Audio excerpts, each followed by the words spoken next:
नमस्कार दोस्तों, क्या आप बिल्डिंग प्लान अप्रूवल के बगैर उसे रूल्स को वायलेट करके क्या आप घर का निर्माण करवाना चाहते हैं? क्या हर रूल्स को, चाहे वो रेवेन्यू के हो चाहे वो म्युनिसिपल काउंसिल के हो, क्या उसको दरकिनार कर नेगोशिएशन करके क्या आप अपना बिल्डिंग खड़ी करना चाहते हैं? तो बहुत आसान है। इसके लिए आपको ज़रूरत है आपके जेब में, आपके बैंक बैलेंस में पैसे काफ़ी हो। जी हाँ, नमस्कार, मैं अनूप दत्ता, न्यूज़ संघर्ष आज तक। दोस्तों, इस वक्त में मैंने जो बातें कही हैं कि बिल्डिंग प्लान वायलेट करके और म्युनिसिपल काउंसिल के तमाम rules and regulations, CRZ zone के वायलेशन करके आप अपने इस बिल्डिंग को बना सकते हैं और कोई भी आपको रोक टोक नहीं की जाएगी और ना ही कोई अधिकारी इस पे कोई कार्रवाई करेगा आपके अगेंस्ट में, आपके विपक्ष में। जी हाँ, अभी मैं जो आपको दिखाने जा रहा हूँ और जो घटना बताने जा रहा हूँ वो आप जानने और सुनने के बाद आपको ठीक ऐसा ही लगेगा कि मानो यही इस वक्त में म्युनिसिपल काउंसिल और रेवेन्यू में चल रहा है। दोस्तों, मज़ार पहाड़ का ये दृश्य है और घटना है। 2017 की बात है। यहाँ श्रीमती वीरम्मा नाम की जो महिला है, वाइफ ऑफ श्री करुणाकरण मज़ार पहाड़ के, और उनके प्लॉट नंबर जो सर्वे नंबर 3137 3137 जो सर्वे नंबर है प्लॉट मज़ार पहाड़ के, यहाँ पे उन्होंने ऐसे ही एक नज़ारा पेश किया जब उनके डबल स्टोरी बिल्डिंग का कंस्ट्रक्शन आरंभ हो रहा था। और अगर सूत्रों की माने और यहाँ दस्तावेज़ की माने तो 235 स्क्वायर मीटर जो उनके अलॉटेड लैंड है, उस जगह पे उन्होंने तमाम रूल्स और रेगुलेशन को वायलेट करते हुए 400 स्क्वायर मीटर में अपना घर बनाना प्रारंभ किया। और CRZ 1 में, जिस जोन में उनका ये एरिया पड़ता है, जो एक्सेस लैंड, यहाँ पे कंस्ट्रक्शन शुरू किया। और 2017 में श्रीमती वल्ली नाम की जो महिला हैं, उनके नेबर हैं, जो पड़ोसी है, उन्होंने ये कंप्लेन दर्ज करवाया था कि उन्होंने म्युनिसिपल के रेगुलेशन 1994 ये तमाम चीज़ों को RCC बिल्डिंग प्लान ये तमाम चीज़ों को बिना अप्रूवल के वो कंस्ट्रक्शन कर रही है। और नतीजतन चेयरपर्सन और सेक्रेटरी द्वारा जो है ऑर्डर किया गया कि उनके वहाँ इंस्पेक्शन हो, और कमाल की बात है इंस्पेक्शन भी करवाया गया। और इंस्पेक्शन करवाने के बाद ये आप देख सकते हैं, ये मेरे हाथों में इंस्पेक्शन रिपोर्ट है।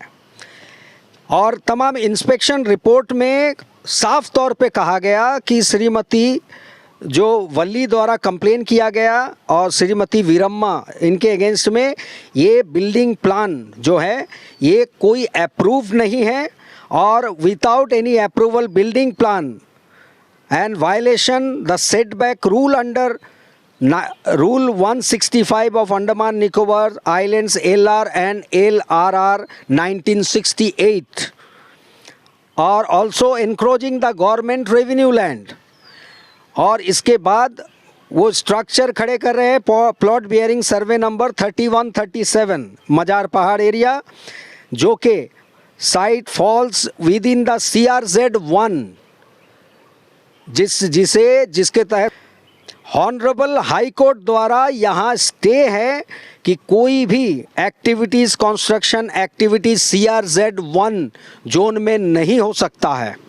और AC, एग्जीक्यूटिव इंजीनियर, तमाम लोगों के बिल्डिंग प्लान सेक्शन, इन्होंने इंस्पेक्शन रिपोर्ट के तहत ये कहा साफ तौर पे ये वायलेशन है और तुरंत ही उनको हाजिर किया जाए। उनको भेजा गया नोटिस, लेकिन वो 2017 में वो वहाँ पे उन्होंने हाजिरी नहीं दी और बावजूद इसके वो लगातार कंस्ट्रक्शन करते रहे। और साफ तौर पे इसमें लिखा गया है कि इस एरिया को जो कंस्ट्रक्शन किया गया है एक्सेस लैंड और CRZ1 जोन में आता है, इसे तुरंत डेमोलिश कर दिया जाए।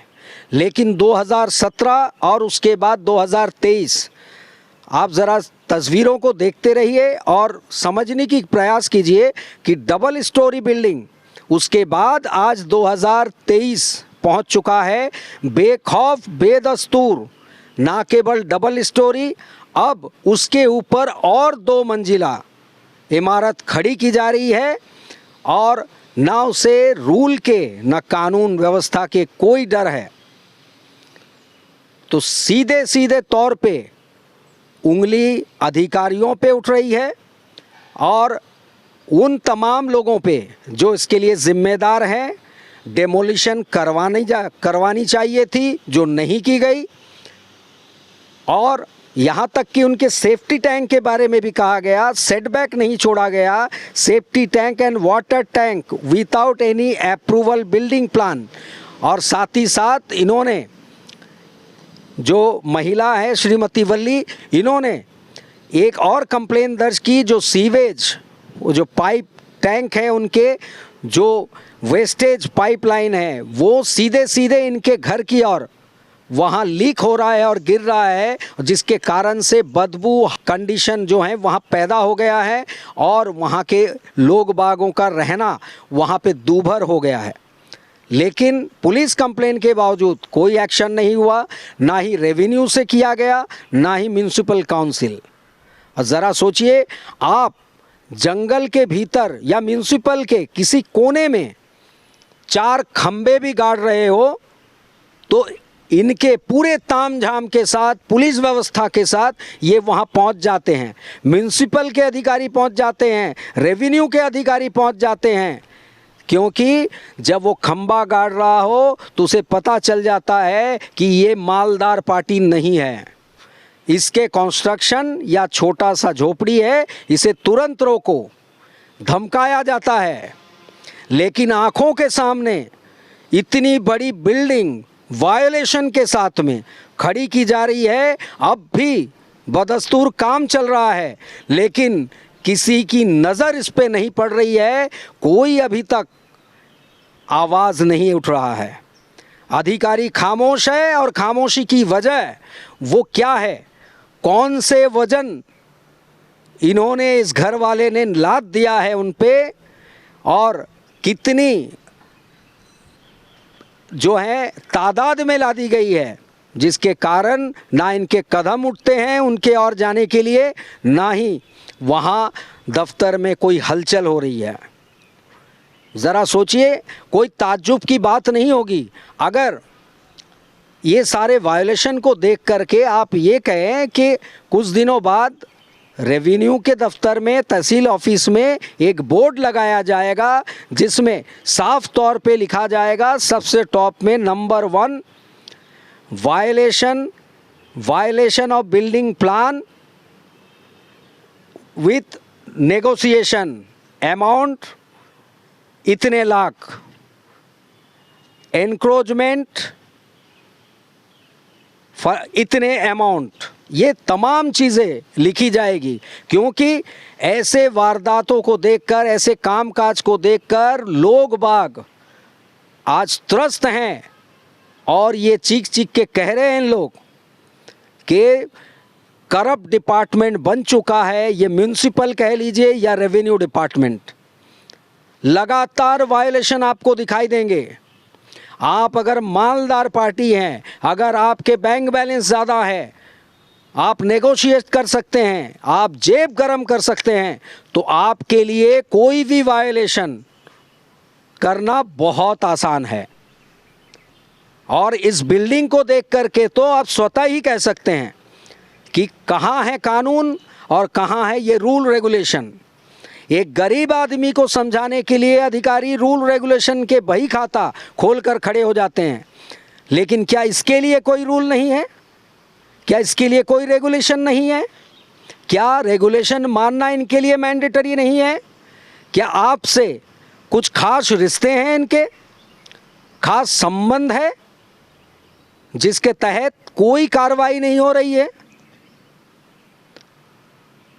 क्या छोटे से घर बनाने का परमिशन एक गरीब, एक मिडिल क्लास आदमी को आप देंगे? तब आपके सामने रूल्स आकर खड़ी हो जाती है, उसको रोक दिया जाता है। अगर वो नेगोशिएशन कर ले, अंडर बेंच सेटलमेंट कर ले, तो फिर आपके लिए भी वो आंखें मूंद लेंगे, कान बंद कर लेंगे, पेन डाउन कर देंगे। ऐसे भ्रष्टाचार और भ्रष्टाचारियों को क्या बख्शना चाहिए? कभी कभी ये देख के लगता है इनके भ्रष्टाचार के टैलेंट को, कि इनके भ्रष्टाचार के टैलेंट को यहाँ पे सिर्फ तहसील में बैठा के और छोटे से दायरे में बांध करके एडमिनिस्ट्रेशन गलती कर रही है। इनको तुरंत कोई बड़े पोस्ट पे बिठा दिया जाए कि वो पूरा डिस्ट्रिक्ट संभाले, ताकि बड़े पैमाने में भ्रष्टाचार कर सके। और ऐसा अगर होगा तो अंडमान निकोबार एडमिनिस्ट्रेशन द्वीप समूह का नाम बहुत जल्द से जल्द रोशन होगा। भरे पड़े हैं ऐसे लोग, टैलेंटेड लोग, जो भ्रष्टाचार में अपने सामने वाले को मात देते हैं। और यही लोग सर उठाकर, सीना ठोककर समाज में घूमते हैं, आपके सामने आके रूल्स रेगुलेशन की बात करते हैं। जनता को सोचना है इनके साथ में करना क्या है। ऐसे लोगों को समाज से बहिष्कार करना चाहिए। और एडमिनिस्ट्रेशन जो इस वक्त में एक डायनामिक, बार बार कहा जा रहा है, एक डायनामिक सीएस के अंडर में चल रहा है, जो चीफ सेक्रेटरी महोदय हैं, वो इनका संज्ञान ले और पूछे इन लोगों से कि इस तरह के भ्रष्टाचार इतने बड़े पैमाने में, वायोलेशन म्युनिसिपल काउंसिल से पूछा जाए। यहाँ पे बहुत आसानी से एक काउंसिलर कहते हैं कि हमारे पास पावर नहीं है, लेकिन कहीं ना कहीं आप देखिए जो बड़े लोगों का वायलेशन है, चाहे वो बिल्डिंग प्लान का हो, बिल्डिंग कंस्ट्रक्शन के हो, और कोई काम का, बहुत आसानी से आपको जांच पड़ताल में पाए जाएंगे कि हमारे छुट भैया जो नेता, इलेक्टेड नेता होते हैं क्षेत्र के, वो कहीं ना कहीं इनके साथ में पीछे बैकअप के लिए खड़े रहते हैं। इसके लिए पावर कहाँ से आता है इनके पास? पब्लिक के छोटे छोटे काम के लिए, फुटपाथ के लिए, जनता के फुटपाथ की सफाई, ड्रेन की सफाई, इसके लिए उनके पास में पावर नहीं है। लेकिन ये तमाम चीज़ों में सपोर्ट करने के लिए उनको अता पावर दिया गया है। मिनिस्ट्री लेवल का पावर आ जाता है इनके पास में। 5 रुपए के एक प्राइमरी मेंबरशिप पार्टी में लेते हैं और 1 साल 2 साल आते आते ही उनके तेवर बदल के वो स्टेट प्रेसिडेंट का रुतबे में बात करते हैं। अपने आप को जनता के सेवक, पॉलिटिकल कार्यकर्ता कहते हैं। और 60 गांठ के तहत ये एक चेन सिस्टम का व्यापार चल रहा है, जहां पे ये चेन पे जुड़े हुए हैं। बड़े लोगों के लिए कानून नहीं है, रूल्स नहीं है, गरीब, बीपीएल, मध्यम वर्ग के लोगों के लिए है। और इसीलिए ये प्लान, इसको देख करके, इस बिल्डिंग कंस्ट्रक्शन जो तमाम चीज़ों को दरकिनार करके ताक में रख के बनाया जा रहा है, मैं सीएस महोदय से अनुरोध करूंगा, हमारे न्यूज़ चैनल संघर्ष आज तक की ओर से, कि तुरंत इस पे कार्रवाई की जाए और इस बिल्डिंग के कंस्ट्रक्शन को तुरंत यहीं पे रोका जाए और दोषियों को, जो अधिकारी इसके लिए दोषी है, 2017 से लेकर अभी तक सो रहे हैं और इस पे कोई कड़ी कार्रवाई नहीं की गई, उनको सज़ा दी जाए, बख्शा ना जाए। और इसी से अंडमान निकोबार द्वीप समूह के जो एडमिनिस्ट्रेशन है उसकी छवि साफ होगी और डायनामिक जो हमारे चीफ सेक्रेटरी महोदय है उनका नाम रोशन होगा, उनके लिए सम्मान और जनता के बीच में और उनके मन में और बढ़ेगी। इसी उम्मीद के साथ कि इस पे एक्शन तुरंत होगा, कड़ी कार्रवाई की जाएगी। मैं अनूप दत्ता, न्यूज़ संघर्ष आज तक।